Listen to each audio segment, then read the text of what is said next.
e abrir, na verdade, nossa mente, nossos corações para esse recinto, para o que nós vamos ouvir agora, deixando momentaneamente nossos problemas lá fora, nos conectando aqui com essa energia, com este ambiente, com o que nós vamos ouvir, que possamos ouvir o que o Roberto vai nos dizer, com o coração, e colocarmos em prática depois um pouquinho daquilo que nós vamos ouvir. Que o Roberto possa ser intuído e falar para nós, não o que nós queremos ouvir, mas o que nós precisamos ouvir, que vai fazer bem para nós, vai fazer bem para nossa mudança, para nós termos força. Agradecemos a toda a espiritualidade aqui da casa, sempre incansável nos trabalhos, e demos por aberto a palestra de hoje. Que assim seja.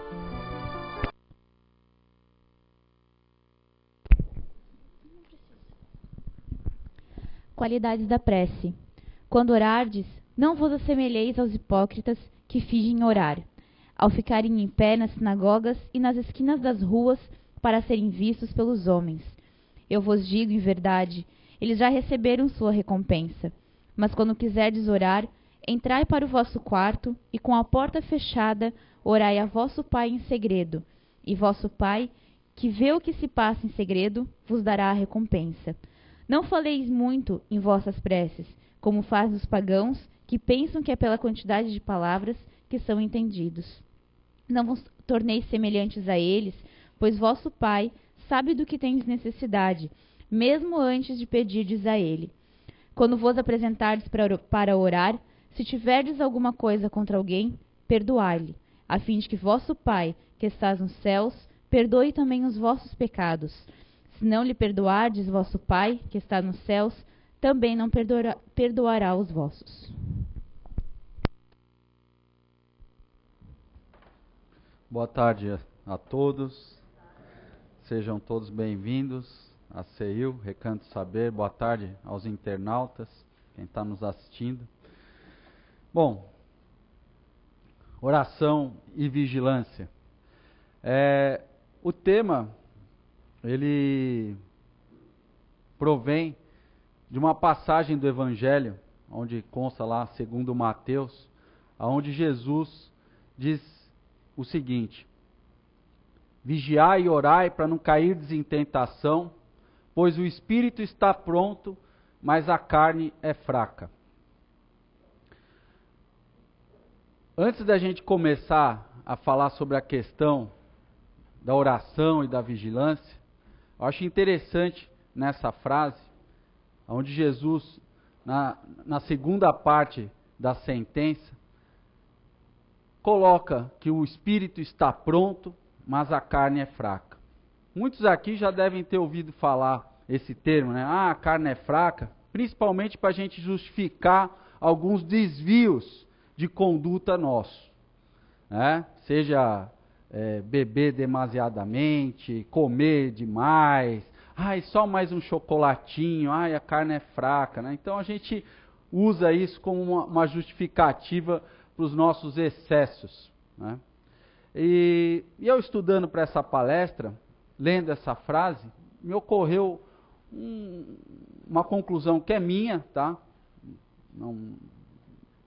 Não tá, pelo menos creio eu, nunca vi sobre isso. Mas quando Jesus comenta que o espírito está pronto, mas a carne é fraca, ele já estava nos estimulando a pensar sobre a nossa reencarnação. Porque muitos de nós, quando não for uma reencarnação compulsória, que é quando o espírito encarna no corpo físico sem uma consciência de que está encarnando novamente, uma boa parte de nós tem, vamos dizer, não seria um privilégio, mas o merecimento de negociar a nossa volta ao mundo terreno, conversar com os nossos mentores, com os nossos espíritos familiares, com aqueles que querem nos ajudar, né? e nos prepararmos de alguma forma e de uma melhor forma para descer mais uma vez. Então, quando Jesus colocou que o Espírito está pronto, penso eu, tá, que ele já colocava a questão que lá no mundo espiritual, lá na dimensão espiritual, nós temos uma visão mais clara, holística, do todo, seja da nossa vida ou da vida como um todo. Então, está declarado aí em algumas obras, né, em algumas mensagens que a gente lê, sobre a aflição que se tem, às vezes, de voltar à Terra, porque a gente sabe de alguns compromissos, sabe, tem uma clareza maior dos nossos defeitos, das nossas imperfeições, né, e lá no mundo espiritual a gente já teme cair novamente, de repente não conseguir completar aquela missão, aquilo que a gente sabe o que é bom para nós, porque a gente sabe que quando a gente reencarna, vem aquele véu de esquecimento e sobram só as reminiscências, as intuições, aqueles pensamentos vagos, tênues na nossa mente. Então a gente já entende que estar aqui é um teste, é uma prova. E sabedor disso, Jesus colocou para nós esse esclarecimento, mas ao mesmo tempo deu uma orientação, que é, quando estivermos aqui, não deixe de vigiar e orar. Então são dois movimentos mentais que a gente tem que buscar implantar na nossa vida. Temos que orar para manter a conexão com essas diretrizes maiores, manter a conexão com Deus, com a espiritualidade superior, manter a conexão com aquele plano, com aquela missão reencarnatória a quem a gente que nos comprometemos com a espiritualidade e principalmente conosco mesmo, com nós mesmos. Então, orar é manter essa conexão. Estabelecer, na verdade, estabelecer a conexão com o mundo espiritual, com a dimensão espiritual. Agora, não basta isso. Além de orar, a gente tem que fazer e praticar a vigilância. A gente tem que vigiar. E quando Jesus nos legou isso aí, deixou essa orientação, não é vigiar de se policiar simplesmente, de ficar controlando, não. Ele pensou, falando isso, em a gente orando, a gente vigiando, a gente está mantendo aquela conexão, né? Porque muitas vezes na nossa oração, muitos de nós, né, a gente mais pede do que agradece, né? E raras vezes, como ali na leitura, pedimos por nossos inimigos, né? Mas, enfim, a gente está solicitando ajuda ou por vezes agradecendo, mas para manter essas bênçãos, para a gente não desperdiçar esses recursos gratuitos da divindade, a gente tem que vigiar os nossos passos, a gente tem que fazer por merecer, porque senão não tem nexo nenhum. A gente, quando começa a se utilizar desses movimentos de uma forma aleatória ou simplesmente no momento que eu acho que preciso ou necessito, a coisa fica sem unidade, fica sem consistência, fica sem coerência. Porque muitos de nós, a gente na hora do aperto, na hora que a água está, né, ou já está chegando no nariz, a lama, a gente roga a Deus e pede. Só que muitas vezes a gente pede naquele intuito imediatista, tipo, me salva que eu não sei mais o que fazer. Quando não, propomos trocas de favores, né? Barganas com Deus, né? Então assim, ai Deus, se o Senhor me ajudar, eu prometo que eu vou parar de fazer isso.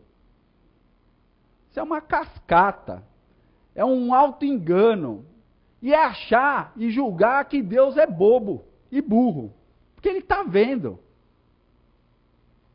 A gente não pode imaginar e nem tentar fazer isso. Porque estamos sendo incoerentes. Eu estou pedindo uma coisa, mas a minha vida, o que eu estou fazendo daquilo, não condiz com o que eu estou pedindo. Eu estou desempregado. Eu rogo a Deus, por favor, uma oportunidade de eu arrumar emprego.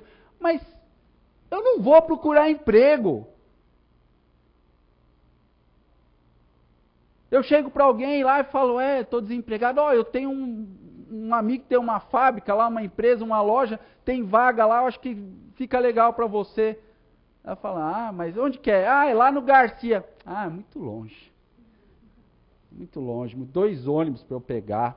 É muito combustível, eu tenho que acordar cedo. Só que à noite eu não arrumo emprego, eu chego e peço, Deus, eu me arrumo emprego. Então, essa vigilância, essa atenção que a gente tem que ter, não adianta pedir e não fazer por merecer. Na internet tem muita coisa, muita frase que dizem que, não sei quem disse isso, não sei.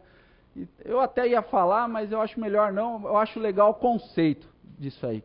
Houve quem disse que a genialidade, o talento, vem de 1% de inspiração e 99% de transpiração. E eu penso que justamente é a questão, isso fica bem certo para a questão da oração e da vigilância. A gente, como diz ali na leitura, não pode passar horas proferindo palavras que não vai adiantar de nada. Então a gente tem que orar com o nosso coração, com a nossa melhor das intenções, mas é 1% da nossa vida aí. Os outros 99% é suor, é esforço, é trabalho, é empreitada, é pegar na enxada, é ir lá e batalhar, dar a cara para bater, pagar para ver. E não tem como fugir disso, gente. Não tem como a gente sair desse mecanismo. Porque a responsabilidade pelas nossas vidas é nossa e não é de mais ninguém. Não é de mais ninguém. Enquanto não assumirmos isso, vai ficar muito difícil para qualquer um levar a sua própria vida. Há 2 perguntas que é interessante nos fazermos. São perguntas existenciais, mas as respostas a elas são de extrema importância para a nossa vida. Antes de eu relatar as 2 perguntas, vou lembrar, quando os fariseus questionaram a Jesus qual seria o maior dos mandamentos, ele disse, mais ou menos assim, que o primeiro seria amarás teu Senhor Deus com toda a tua força e teu coração, e eis o segundo, que é semelhante ao primeiro, amará o teu próximo como a ti mesmo. Nas religiões cristãs, e talvez, eu acho que, muito provavelmente, que a gente tem visto no Espiritismo, a gente pega esse segundo mandamento e foca muito no próximo. Eu tenho que amar o meu próximo. Eu não estou falando que isso é errado. Mas, muitas vezes, muitos de nós colocamos isso como uma prioridade. E acabamos esquecendo da segunda parte da sentença, que é amar teu próximo como a ti mesmo. Quantos de nós aqui já parou para se perguntar se eu realmente me amo? O que é eu me amar? Como é que eu vou me amar para amar igualmente ao próximo? Já paramos para nos perguntar como é que eu vou amar o próximo se eu não sei se eu me amo? Se eu gosto de mim, se eu estou satisfeito comigo mesmo? Se eu estou feliz com a minha própria pessoa?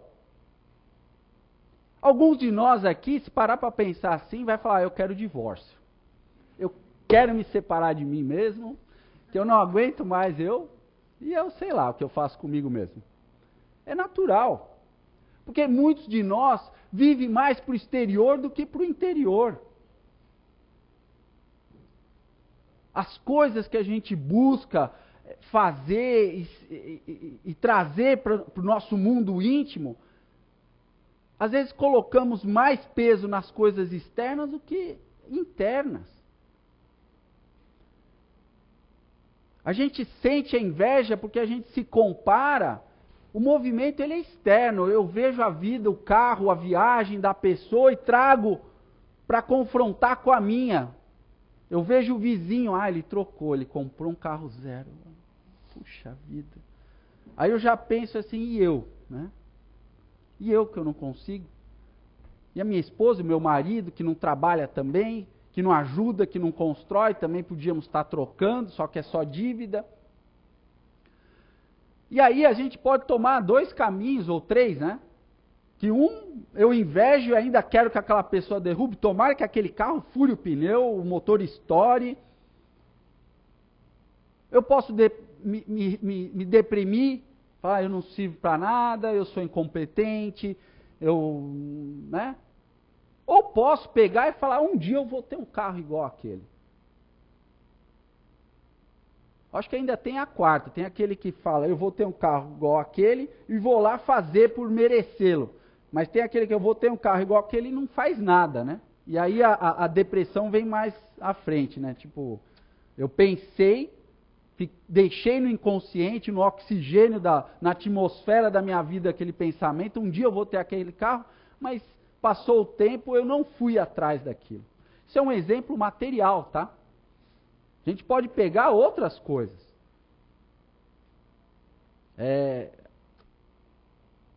Falando sobre a ida aí do José Fernando para Portugal, ele comentou, eu nem tinha parado ainda para pensar sobre isso, né?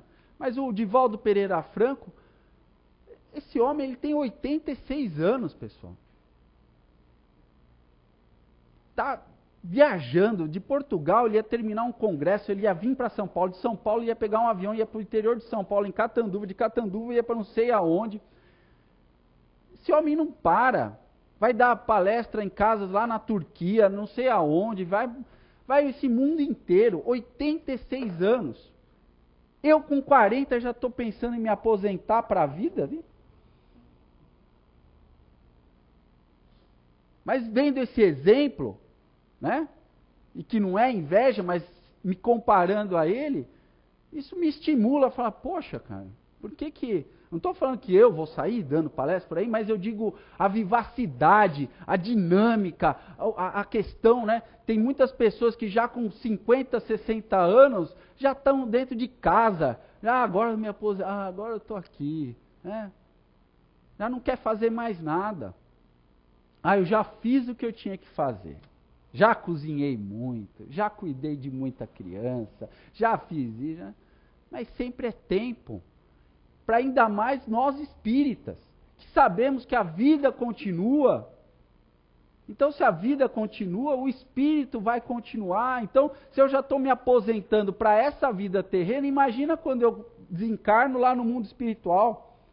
Muitos de nós têm a ideia equivocada que a morte é as férias, né? É o paraíso, né? Eu vou ficar lá numa espreguiçadeira, num lago lindo, no nosso lar, naquela colônia maravilhosa, que eu li no livro do Chico, falava, né? Então, eu imagino que eu vou estar lá e vou ficar ali, né? Conversando, de repente encontro o André Luiz. Se a gente parar para pensar, quanto mais evoluído é o espírito, mais ele trabalha, seja aqui na Terra, seja lá no mundo espiritual. Não há descanso. Isso é conquista espiritual. Quando nós estamos aqui encarnados, sabemos da dificuldade de estar no corpo físico, porque ele necessita de descanso.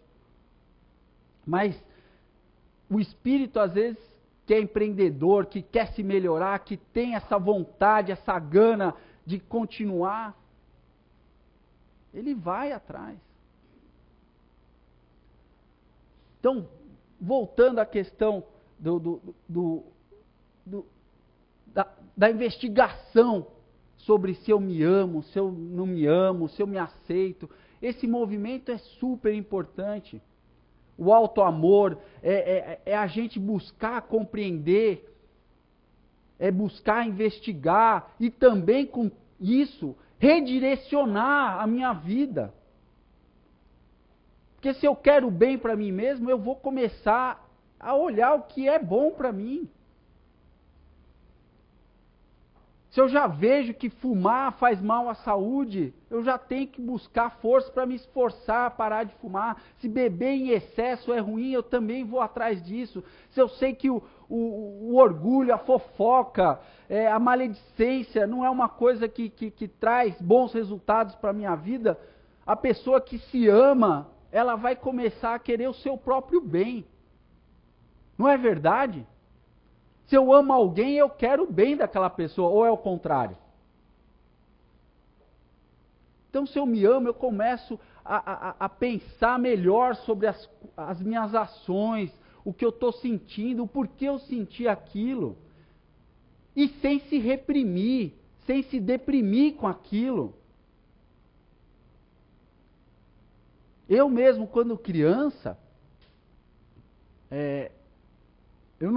minha família não tinha muitos recursos, e meus primos tinham, né? Tinha Atari, talvez alguns não conheçam, mas é tipo um videogame, né? E eu adorava aquilo. Quando eles ganharam, eu pedi para o meu pai, também quero um Atari. Meu pai falou, muito caro, filho, não tem, sem chance. Ainda assim, veio um sentimentozinho em mim na época, eu tinha uns 7, 8 anos, uma inveja, sabe? Puxa, eles têm, eu quero... Eu cheguei a pensar, eles moravam perto da minha casa, dava para ir a pé, eu cheguei a pensar, eu não vou lá, sabe, para não valorizar o que eles têm. Cheguei a pensar sobre isso. Aí eu pensei comigo mesmo, falei, cara, mas você vai ser burro, né? Porque você quer jogar aquele jogo, você não tem. Mas você tem alguém, que é teu íntimo, né, parente, que vai sempre deixar você jogar. Então, por que eu vou ficar... Né? Por que eu vou me punir não indo lá só porque eu estou afrontado, que eu não tenho, eles têm, enquanto eu não tiver um, eu não... Aí eu pensei comigo isso rapidamente, né? Falei, que bobeira, né? Eu vou lá e jogar, e eu ia todo dia jogar. Eu não tive um Atari, mas olha, joguei pra caramba. Só que muitos de nós faz aquela burrice. Também não vou. Quer vir jogar aqui em casa? Não tenho vontade, eu não gosto muito disso. Acho uma droga Atari. Eu estou esperando uma coisa melhor, sabe? Quando meu pai puder, ele vai trazer, vai comprar. Então, esse é um exemplo meu, mas isso foi uma coisa que eu aprendi comigo mesmo. Talvez da minha bagagem anterior, talvez naquele instante, não sei. Não me valorizo por isso, mas eu creio que a inveja para mim é algo que eu não vou dizer que às vezes não sinto. Falo, poxa, né? A pessoa foi, mas eu falo, e daí? E já sugeri, teve pessoas ao meu redor que tem muita inveja. Eu falei, cara, quando você sentir inveja, a pessoa está contando, eu fui viajar, fui ver um show em São Paulo e tal, não sei o quê. Você está com inveja daquilo? Melhor coisa, vai lá e pergunta para a pessoa. Não faz desdém, não fica indiferente porque você vai ficar com aquilo. Vai lá e se pega a ferida tua e faz assim, ó. Para se massacrar. Então você vai lá e pergunta para a pessoa, como é que foi a viagem? Foi boa? Que legal? O que foi mais legal? O que vocês fizeram? Como é que foi o show? Cansa de perguntar. Você vai ver que isso aí vai fazer assim, ó. Vai sair, você vai ficar mais leve. A pessoa fez isso. Não é verdade que deu certo? Então, às vezes assim, o que a gente acha é se humilhar, é dar o braço a torcer, é a solução. É assim que é o perdão. É assim que o perdão para com a gente mesmo também. A gente se alivia, a gente se liberta. Quando alguém nos faz mal, se eu não resolvo não perdoar, se eu não incluo ela nas minhas orações, eu fico ligado àquilo, eu fico carregando aquilo. A traição, a mágoa. Então, a questão de se perdoar e de perdoar os outros é uma questão de autoamor, é da gente se resguardar, a gente se blindar, a gente se proteger. Não é à toa que Jesus falou. Não é para ser santo. Não é para ser Jesus. Isso é uma tática. É uma estratégia sábia de alguém que já fez, implantou, praticou e sabe que dá certo. Só que nós, seres humanos burros que somos, perdão da palavra, eu me incluo nisso, a gente acha que é uma santificação. Ai, aquela pessoa perdoou, ela é santo. Só santo pode perdoar uma traição, algo contra nós. Não, gente. Isso é uma estratégia, é uma proteção. Não para quem fez o mal, mas para quem sofreu o mal. Só que a gente, de acordo com o nosso orgulho, com o nosso egoísmo, a gente prefere reter aquilo e não quer mais saber. Eu prefiro sofrer com aquilo. Eu prefiro ficar difamando a pessoa que me fez mal. Eu prefiro ficar falando para os outros a todo instante. Eu prefiro ficar relembrando aquele episódio minha vida inteira. De vez de eu pegar e sublimar e falar, passou, acabou. E o auto-amor, pessoal, tem um requisito que não tem jeito de escapar. Porque não é uma coisa que cai de um dia para o outro. Agora eu vou resolver me amar. Eu assisti a palestra do Roberto e agora eu vou olhar no espelho e falar, eu me amo. Eu não gosto um pouco das minhas orelhas, do meu cabelo. Não é isso. A gente tem que gostar, lá dentro da gente. A gente tem que, com certeza, todos nós temos algumas qualidades, alguns defeitos. E é isso que a gente precisa assimilar. E não tem jeito de buscar esse auto-amor sem um pré-requisito, sem um requisito básico, que é a gente buscar descobrir a nossa identidade eterna. O que seria a nossa identidade eterna? É a gente buscar descobrir a nossa singularidade, a nossa qualidade única que existe em nós, porque cada um de nós aqui é um mundo em particular. Ninguém é igual a ninguém. Ninguém é preferido de Deus. Somos todos especiais. É isso que nos falta acreditar. Não é porque eu tenho menos dinheiro, menos conhecimento, se eu moro em São Paulo, se eu moro em Blumenau, se eu falo inglês, se eu não falo inglês, se eu sou rico, se eu sou pobre, se eu sou preto, branco, amarelo, se eu sou deficiente.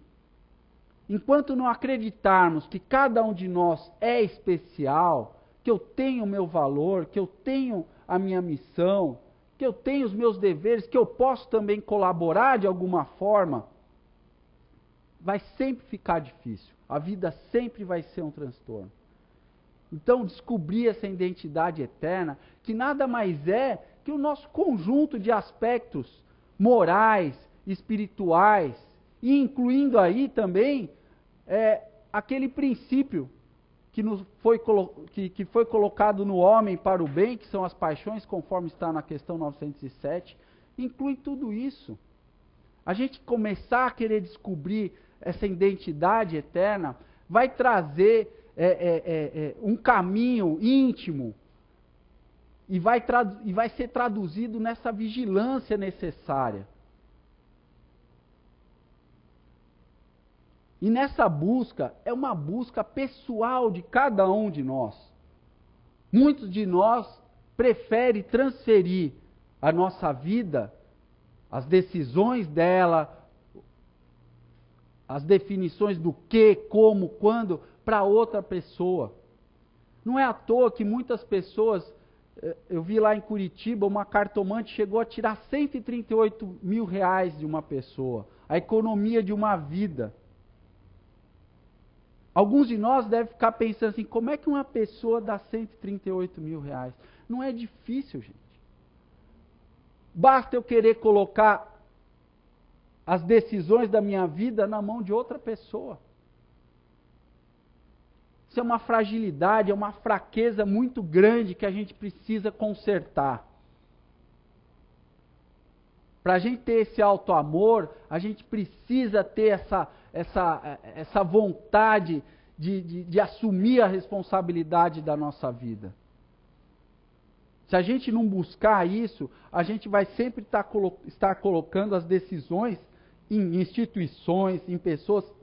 É assim que muita gente se afasta das religiões, das casas espíritas, porque vê uma pessoa, às vezes, que nem um exemplo, que nem o Roberto. O Roberto vai lá, fala bonito, mas chega lá no trabalho dele, ele fala e faz coisas horrorosas. Aí eu prefiro olhar aquela situação e falar, o espiritismo não me serve. Não é bom. Aquela casa espírita não é boa, aquele palestrante não é bom, então eu prefiro, religião não serve. Isso é desculpismo. Inconscientemente ou até conscientemente a gente está dando uma desculpa para escapar e não trazer a responsabilidade de assumir a nossa vida. A gente prefere mesmo que Deus nos carregue, que dê um jeito. Ele vai carregar, mas vai criar situações para sempre acordar a gente. Então, as pessoas, as situações que aparecem na nossa vida são que nem um cinzel, que nem um formão que faz escultura. Eles vêm para auxiliar a nossa obra de ascensão espiritual.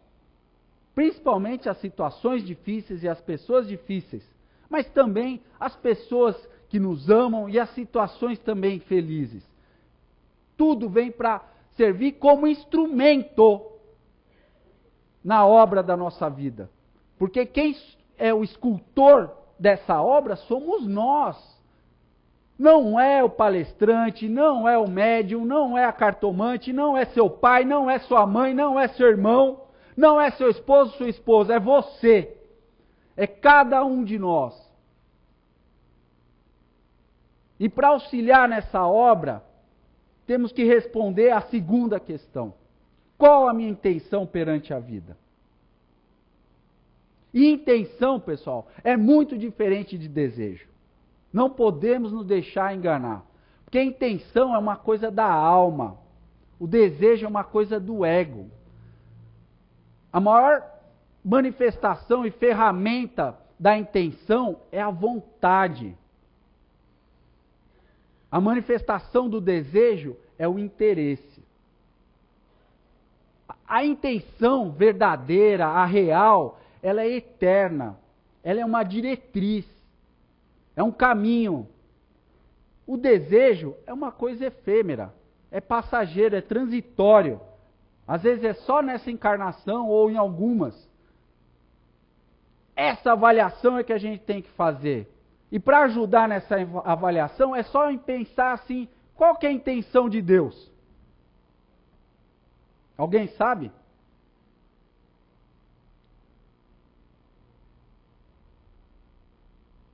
Eu vou ter que falar para vocês? Então tá bom. Qual que é a intenção de Deus? Se não o bem. Se ele é infinitamente justo e bom, a intenção dele é o bem. E qual vai ser a nossa? Vai ser diferente da dele? Aí só nos falta uma questão, é responder o que é o bem. O bem não pode me deprimir, o bem não pode fazer mal à minha saúde, o bem não pode fazer mal ao próximo, não pode fazer mal às coisas da vida. Esse discernimento é fácil ter. É fazer aos outros o que gostaríamos que nos fizessem. Então, fica bem claro, espero eu, para nós todos, a intenção que a gente tem que ter perante a vida. Se eu não tiver isso forte, eu não vou ter determinação. Eu não vou ter uma vida de paz, de tranquilidade, que todos nós, creio eu, almejamos. Eu gosto sempre de fazer uns gráficos para a gente entender um pouco melhor. Vamos pensar aqui, um gráfico em 3 dimensões. Espero que eu consiga desenhar, viu? Vocês vão vibrando aí, né? Então, nós temos 2 vertentes aqui, a vigilância e a oração.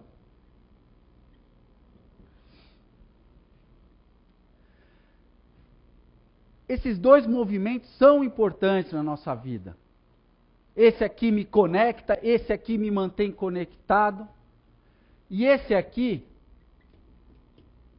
a intenção, vai certificar, vai validar, vai atestar esses dois aqui. É esse que vai me dar saúde mental, espiritual. Eu saber o que eu quero da minha vida. Eu saber investigar qual que é a minha missão. Ah, é muito difícil, Roberto. Será mesmo? É começar a olhar. Muitos de nós aqui tem aquele problema na família. A família não se entende. Será que a minha missão não é agrupar esse pessoal? Às vezes eu tenho um filho que é mais problemático. Será que não é aquele que eu tenho que me dedicar, mas também não posso desamparar os outros? Alguns de nós querem fugir dessas missões. Ah, eu quero ter uma missão igual a do Divaldo, igual a do Chico. Isso é que é missão, né? Então, quando eu penso nisso, daí eu me afasto. Quando a gente começa a avaliar essas coisas na nossa vida, a gente começa a falar, meu, é aqui que eu tenho que me dedicar.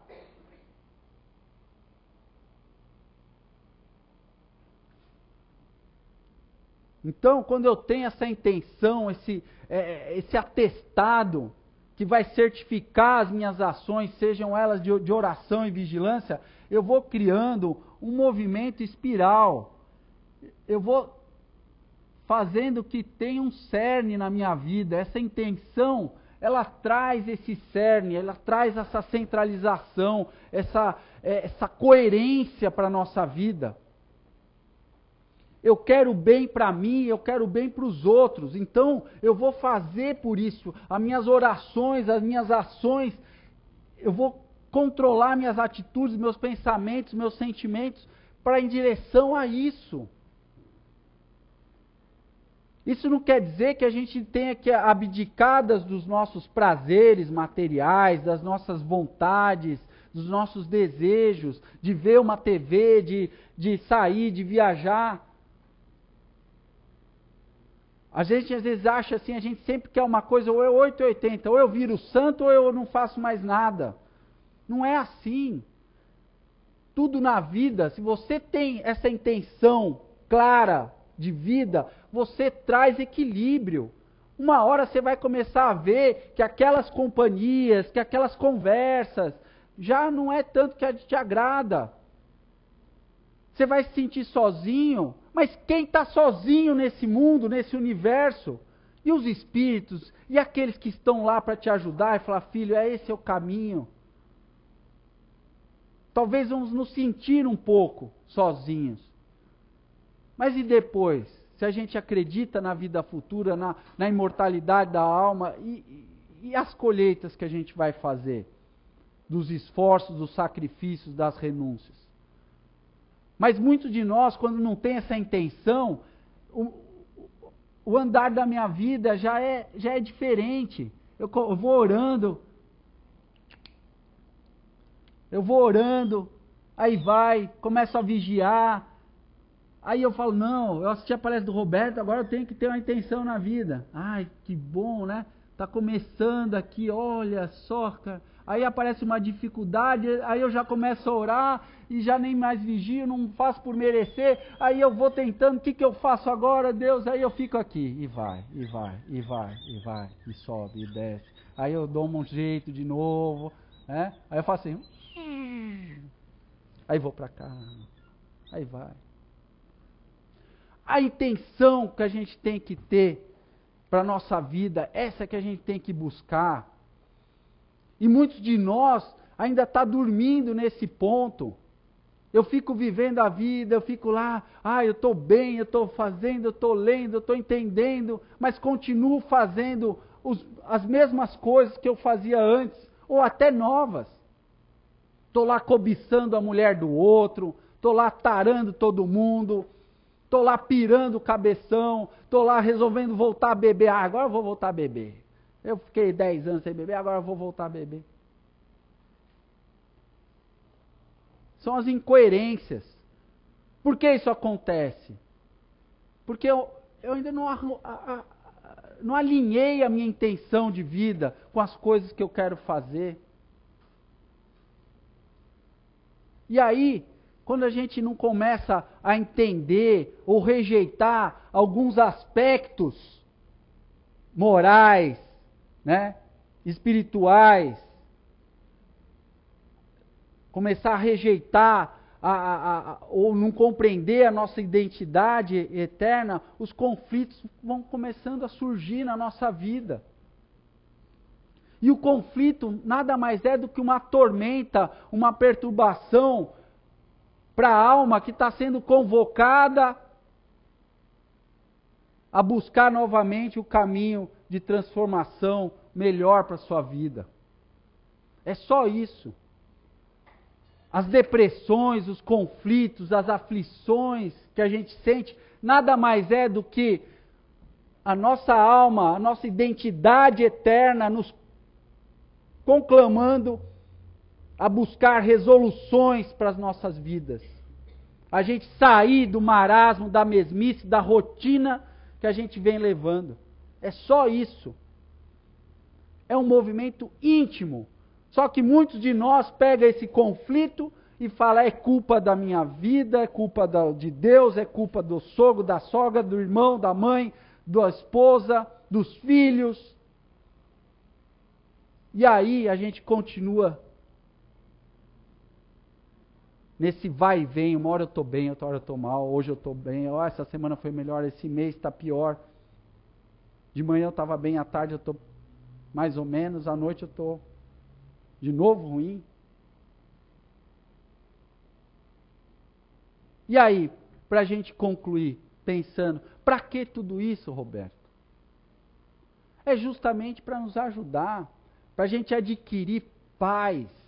A paz é algo interior, não é exterior. A gente quer paz, uma paz de ficção, de viver sem problemas, sem dificuldades, sem desamores, sem desavenças, sem adversidades, sem pessoas ruins, sem pessoas que nos difamam, sem pessoas que nos caluniam, sem pessoas que nos desprezam. Isso não é ter paz, isso é novela, é ficção, não existe. A paz é um movimento interior, é conquista. Tem uma história que é sobre um rei, onde ele tem que decidir entre duas obras, a qual identificava a paz perfeita. Uma obra era um quadro lindíssimo, tinha um lago, era um espelho de água, onde refletia as nuvens, o céu, o sol. Em torno do lago era cheio de árvores, pássaros voando, flores, era uma coisa assim muito bela.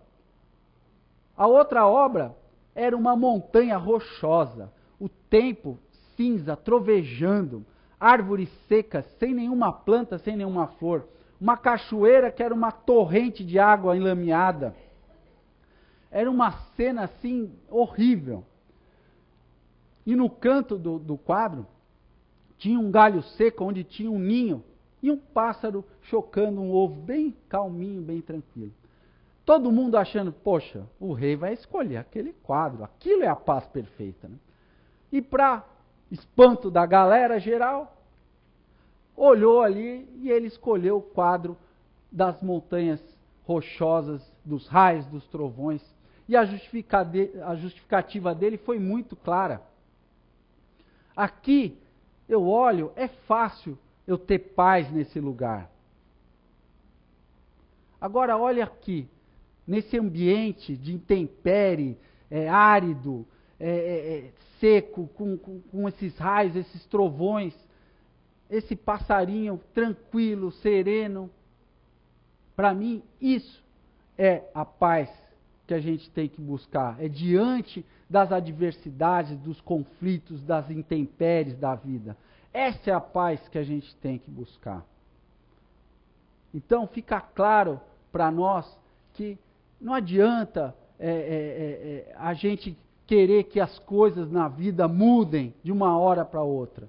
Porque a paz que a gente procura é um esforço, é uma transpiração nossa. que com a oração, a vigilância e essa intenção de vida vai nos ajudar a construir. A maior fraqueza que a gente tem é desistir das coisas. O caminho mais certo para nós é sempre, sempre tentar mais uma vez. Gente, boa semana, obrigado.